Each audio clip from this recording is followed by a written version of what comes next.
ఆత్మీయంగా దేవునికి వారికి ఉన్నటువంటి సత్సంబంధాన్ని దేవుడు తెలిపేశాడు. వారి శరీరముగా వారి బిడ్డలు తండ్రిగా ఉన్నారు తప్ప ఆత్మీయంగా అంతకు ముందు ఉన్నటువంటి అనుభవాలు వారి జీవితంలో లేవు.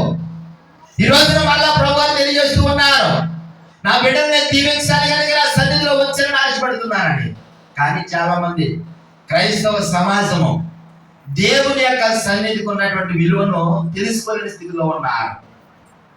ఈ రోజున నా ప్రభు వారందరికీ కూడా అటువంటి విలువ యొక్క గొప్పతనము తెలియజేయును గాక. పరిశుద్ధ గ్రంథం నుండి రేపబడడం యొక్క విలువను మనం నేర్చుకోబోతూ ఉన్నాము. రేపబడాలి. ఎందుకు రేపబడాలి? నువ్వు రేపబడితే నువ్వు ఆశీర్వదించబడతావు. మీకు అర్థమవుతుందండి? రేపబడితే నువ్వు ఆశీర్వదించబడతావు. దానికి కొన్ని పదాలు నేను ఎలా రాసుకున్నాను. రేపబడడం అంటే హృదయంలో నొచ్చుకోవడము, రేపబడడం అంటే హృదయంలో పిల్లరా కదలిక రావడము. ఏంటండి రేపబడడం అంటే? చిన్న మాట చెప్తాను మీకు. చదువుకునేటువంటి పిల్లలు ఉన్నారు, బాగా చదువుకున్నటువంటి పిల్లలను పిలిచి అంటాడు, మాస్టర్ గారు ఇలా బుద్ధి లేదు నీకు, వాళ్ళు చూస్తే మార్కులు ఎక్కువ వస్తున్నాయి, సరైన చదువు లేదు, ఇంటికి అమ్మ నాన్న క్యారేజీలు పెడుతున్నారు, బాక్సులు పెడుతున్నారు, ఇక్కడికి వచ్చేయడం తప్ప చదువు ఎందుకు శ్రద్ధ లేదు మీకు అని మాస్టారు పిల్లలు ఏం చేస్తాడు? అమ్మ తిడతారు పిల్లలు. ఈ తిట్టినప్పుడు వారి హృదయము ఆ తిన్నటువంటి తిండ్లకి గుంచుకుంటాడు, హృదయం బాధ కలుగుతుంది. ఈ బాధను వాడు మంచిగా స్వీకరిస్తే పర్లే. మీకు అర్థమైందండి? దైవజనుడైనా, విద్య చెప్పే మాస్టర్ అయినా, తల్లిదండ్రులైనా నీ హృదయము బాధ కలిగినట్లుగా కొన్నిసార్లు ప్రవర్తిస్తారు. ప్రవర్తించినప్పుడు ఆ మాటను స్వీకరించి, ఎందువల్ల నేను ఇంకా మొద్దునైపోతున్నాను, ఎందువల్ల నేను ఇంకా అణగాయిపోతూ ఉన్నాను, ఎందువల్ల నేను దేవుని సన్నిధిలో సక్రమైన రీతిలో వెళ్ళలేకపోతున్నాను, ఎందుకు నేను దేవునికి అనుకూలంగా నడవలేకపోతున్నాను అనేటువంటి ఆలోచన నువ్వు కలిగి ఉన్నప్పుడు దీవించబడతావు. కాబట్టి అన్నాడు సామెతల గ్రంథంలో, నా కుమారుడ తండ్రి యొక్క కత్తింపుకు లోబడుము, తల్లి యొక్క శిక్షను తునీగా రెచ్చకము. అంటే తల్లి యొక్క శిక్షకు లోబడాలి, తృణీకరించకూడదు. తండ్రి యొక్క గద్దింపుకు లోబడాలి. లోబడిన బిడ్డలు దీవించబడతారు. ఈ మధ్యాహ్న కాలం పిల్లరా, సర్వశక్తిమంతుడైన దేవుడు గర్జిస్తున్నప్పుడు, దేవుడు పిలుస్తూ ఉన్నప్పుడు ఆయన దగ్గర రావాలి. వచ్చిన వాడు దీవించబడ్డాడు. లోక సంబంధమైన దీవుల గురించి కాదు, కానీ ఆత్మ సంబంధమైన దీవుల గురించి కూడా నేను మీకు తెలియజేస్తూ ఉన్నాను. ఈ మధ్యాహ్న కాలంలో ప్రభు మాట్లాడుతున్నారు. ఏమని మాట్లాడుతున్నారట? దేవుని యొక్క ఉద్దేశాన్ని మర్చిపోయిన వాడికి రేపటి అనుభవాన్ని దాటిపోతాడు. మీకు అర్థమవుతుందండి? దేవుని యొక్క ఉద్దేశము మనం నిరంతరం గుర్తు పెట్టుకున్నప్పుడు, ఎందుకు నన్ను దేవుడు చేశాడు, దేవుని యొక్క ఉద్దేశం ఏమిటి, నేను ఎందుకు సృజించబడ్డాను, కుక్క వలె, నక్క వలె, పంది వలె, పోము వలె సృజించబడకుండా దేవుడు నన్ను మనిషిగా ఆయన రూపురేఖలు ఎందుకు చేశాడో, నా పట్ల ప్రభు యొక్క ఉద్దేశం ఏమిటి అని ఎదిగిన వాడు నిరంతరం రేపడుతూ ఉంటాడు. పిల్లలు రేపడతాం అంటే తనను తాను నిరంతరము ఒక రకమైనటువంటి ఆత్మీయతలో నడిపించబడుతూ ఉంటాడు. కత్తి నిరంతరం తోమబడుతూ ఉండదు రాజు మీద. అది తోమబడకుండా ఉంటే ఏమవుతుందా? మోటు పడిపోతే తుప్పు పట్టేస్తుంది. కత్తికి ఉన్నటువంటి విలువలు కోల్పోతాయి కత్తే, కానీ దానికి ఉన్నటువంటి విలువ అదే కలిగి ఉండదు. ఈ రోజున దేవుని బిడ్డమైన నీవు కూడా క్రీస్తు యొక్క ఉద్దేశాన్ని బట్టి రేపబడినప్పుడు, కథించబడినప్పుడు నీ జీవితంలో మేలు జరుగుతుంది. చూడండి, ఒక రోజున యేసు ప్రభువు వారు గలిలయ సముద్రం మార్గాన్ని పెడుతూ ఉన్నారట. గలిలయ సముద్రం మార్గాన్ని పెడుతూ ఉన్నప్పుడు ఒక ఆయన నావలో కూర్చొని చేపలు పట్టుకుంటున్నాడు. చేపలు పట్టుకున్నటువంటి ఆ వ్యక్తిని పిలిచాడు, రాబాయ్ నీ వలలు పక్కన పెట్టి, నీ దోణి విడిచిపెట్టి నిన్ను నేను పిలుస్తూ ఉన్నాను అన్నాడు. పిలిచిన పిలుపుకు లోబడ్డాడు, వచ్చాడు. యేసు ప్రభు చేసే ప్రతి కార్యక్రమాన్ని చూస్తూ ఉన్నాడు. దేవుడు చేస్తున్న గొప్ప కార్యాలు కూడా చూస్తున్నాడు. ఒక రోజు నాడు అత్తగారికి జ్వరం వస్తే, వాళ్ళ అత్తగారికి జ్వరం వస్తే ఈయన వల్ల కాలేదు బాగు చేయడం. అప్పటికే యేసు ప్రభు అంత ఉన్నాడు. ఈ కార్యం చేయాలంటే ఎవరో ప్రభువు వారు అని అనుకున్నాడు. యేసు ప్రభుని తీసుకొచ్చాడు. అయ్యా మా అత్తగారికి జ్వరం వచ్చిందండి అన్నాడు. యేసు ప్రభు ఒక మాట చెప్పగా ఆయన వ్యక్తి యొక్క అత్తగారు జ్వరం నుంచి విడుదల పొందింది, స్వస్థత కలిగింది. చాలా దినాలు జరిగిపోతూ ఉన్నాయి. ఒక రోజున సముద్రం మీద ప్రయాణం చేస్తూ ఉన్నారు. యేసు ప్రభువు వారు వారితో లేరు. సముద్రం మీద పెద్ద పెట్టుకొని వచ్చింది. ఈ అలలకు వారు భయపడుతూ ఉన్నారు.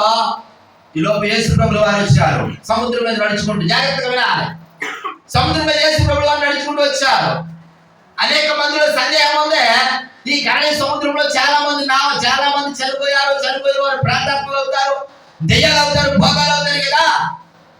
ఈ తెల్లవారుజామున ఎక్కలేదు కదా, ఏ భోగం మన మీదకి వచ్చేస్తూ ఉంది అని వారి హృదయాల్లో ఒక రకమైనటువంటి ఆందోళన గురైనప్పుడు యేసు ప్రభువు వారి యొక్క స్వరం వారు విన్నారు. యేసు ప్రభువు వారిని ఎరిగారు. అయినప్పటికీ మరి కొంతమందిలో సందేహం ఉన్నప్పటికీ సందేహములు కలిగినటువంటి ఒక వ్యక్తి అన్నాడు, అయ్యా నీవు నిజముగా మా బోధకుడు అయితే, యేసు ప్రభువు అయితే నీవు నడిచినట్టుగా నేను కూడా నడుస్తాను అన్నాడు. సరేనైనా రా అన్నాడు.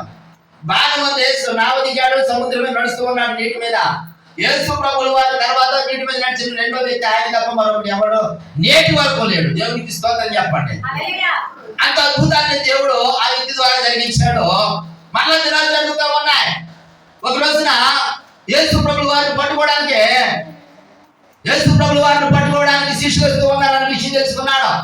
అప్పుడు ఎక్కడున్నాడు, అయ్యా మరణం నీకు దూరం ఉంది కాక, ఏదైనా ఒకవేళ మరణం వస్తే గనక నీకంటే ముందు నా మీదకి వస్తాడు ఆ వ్యక్తి. బాయ్ కంగారు పడుకో, చాలా దినాలు ఉన్నాయి, నువ్వు చెప్పిన మాటకు లోపడి ఆ మాట బట్టి నడుచుకునే దినాలు చాలా ఉన్నాయి అని అన్నాడు. మళ్ళా కొన్ని దినాలు అయిపోయిన తర్వాత ఆ సమయం రానే వచ్చేసరికి కత్తి పట్టుకున్నాడు. కత్తి పట్టుకుని యేసు ప్రభువును పట్టుకున్నటువంటి వ్యక్తి యొక్క చెవులు నరికాడు. ఆ సందర్భంలో అన్నాడు, ప్రభువా నీకంటే నాకు మరణము అటు వచ్చినా కానీ నీకంటే నాకు ఎక్కువ ఏం కాదు అన్నాడు. రే ఎంత గొప్పగా చెప్తున్నావు కదా, ఎంతగా గొప్పగా చెప్తున్నాడు నీవు. నేను ఎవరో ఎరిగినాను 3 సార్లు చెప్పేదాకా ఏం పోయిందన్నాడు, కోడి పోయిందన్నాడు. ఎవరు ఈ వ్యక్తి? పేతురు గారు. వెరీ గుడ్, పేతురు గారు. అంత గొప్ప దేవుడితో సంబంధం కలిగినటువంటి పేతురు గారు.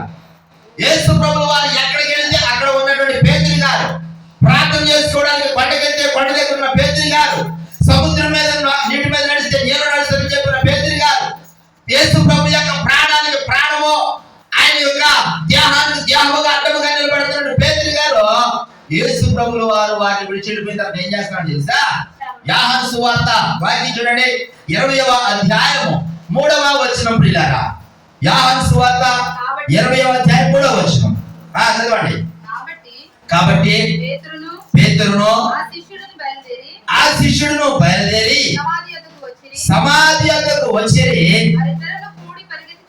అమ్మ 21వ అధ్యాయం 3వ వచనం చదవండి తల్లి. 21వ అధ్యాయం 3వ వచనం. సీమోను పేతురు నేను చేపలు పట్టబోతున్నాను వారితో అనగా, వారు నేను నీతో కూడా వచ్చేదమని. అడిగిపోతున్నాడు పేతురు గారు. అయ్యా చెప్పండి, అడిగి వెళ్తున్నాడండి, చేపలు పట్టడానికి వెళ్తూ ఉన్నాడు. అయ్యా నీ సువార్త పరిచర్యను నేను ప్రథముడను, నేను పరిచర్య చేస్తానయ్యా, నీ ప్రాణానికి నా ప్రాణం అడ్డు అన్నటువంటి వ్యక్తి తన హృదయంలో ఉన్నటువంటి ప్రేరేపణ అంతా విడిచిపెట్టేశాడు.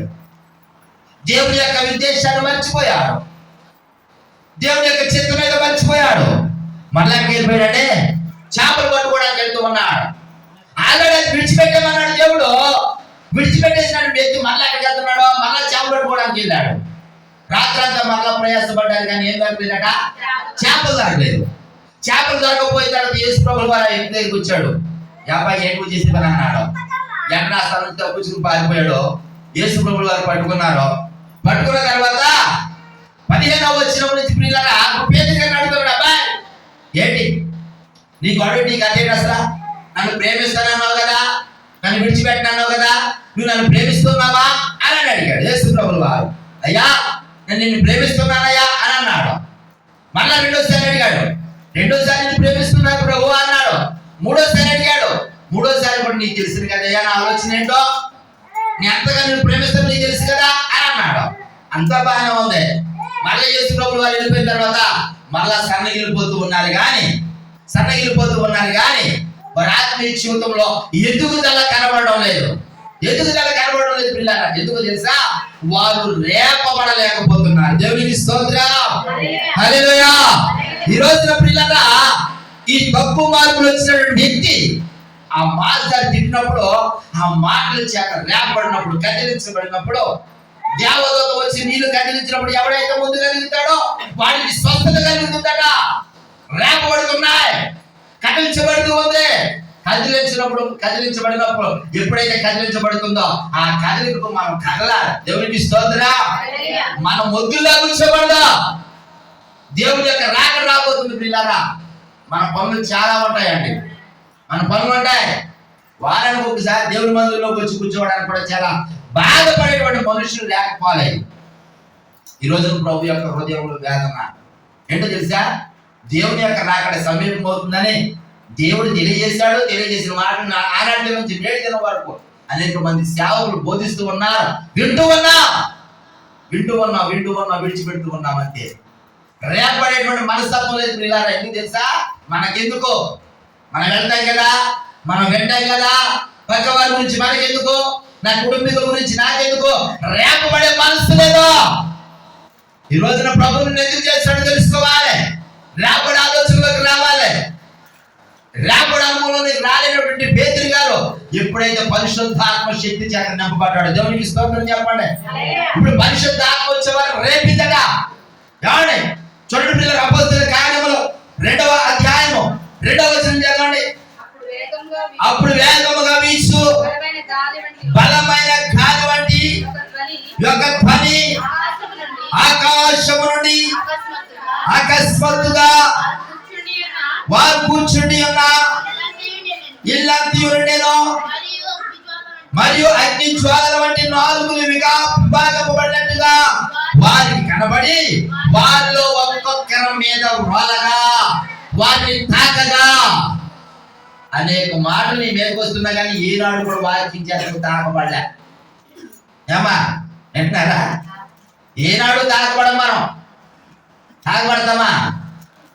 భర్త ఏమైనా చిన్న మాట అంటే చాలు చాలా వేదన గురైపోతాం. అప్పుడు రేపడతాం. ఎలా చేశారు? మాది పుండు మీద మనం గోధుమ రేపేస్తాం. దేవునికి స్తోత్రం కలిగింది కాక కదండి. రేపుతాం. కానీ దేవుని యొక్క వాక్యం చేత మాత్రం మనం తాకబడము, రేపడమండి. రోజున ప్రభు యొక్క వాక్యం మీతో మాట్లాడుతుంది. ఎందుకు నేను పెంచబడ్డావు? నీవు అపోస్తలుడైనటువంటి పేతురు గారు ఎప్పుడైతే పరిశుద్ధాత్మ శక్తి చేత తాకబడ్డాడో, రేపబడ్డాడో, ఇప్పుడు పరిచర్య చేయడం మొదలుపెట్టాడండి.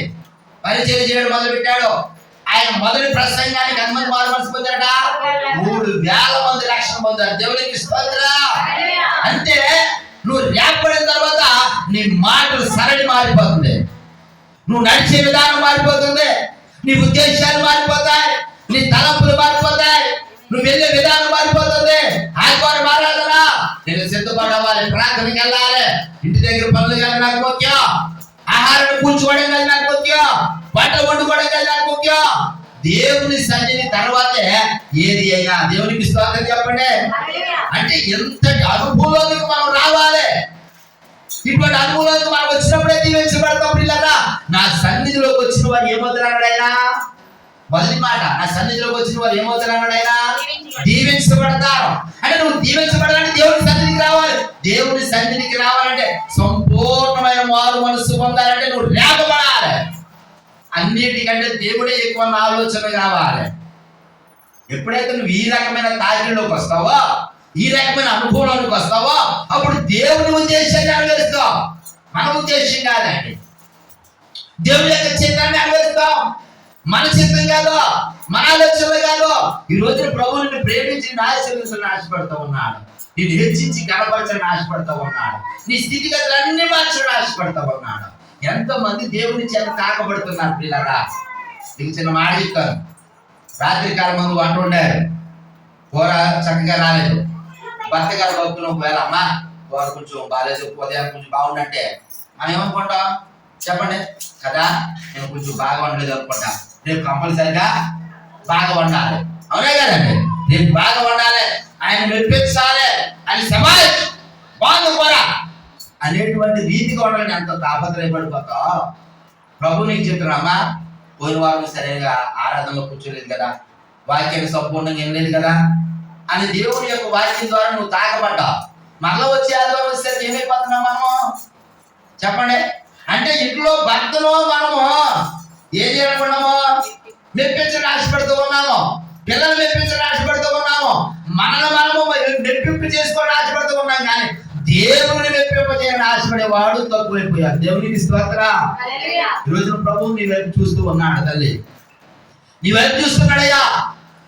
దేవుడు నీకు ఇచ్చిన ఆరోగ్యము, దేవుడు నీకు ఇచ్చిన సమయం దేవునికి ఉపయోగిస్తామని పేతురు గారట ఆత్మచేత తాకబడినప్పుడు, ఆత్మచేత సంధించబడినప్పుడు తన యొక్క సువార్తకు అనేక మంది రక్షించబడుతూ ఉన్నారు.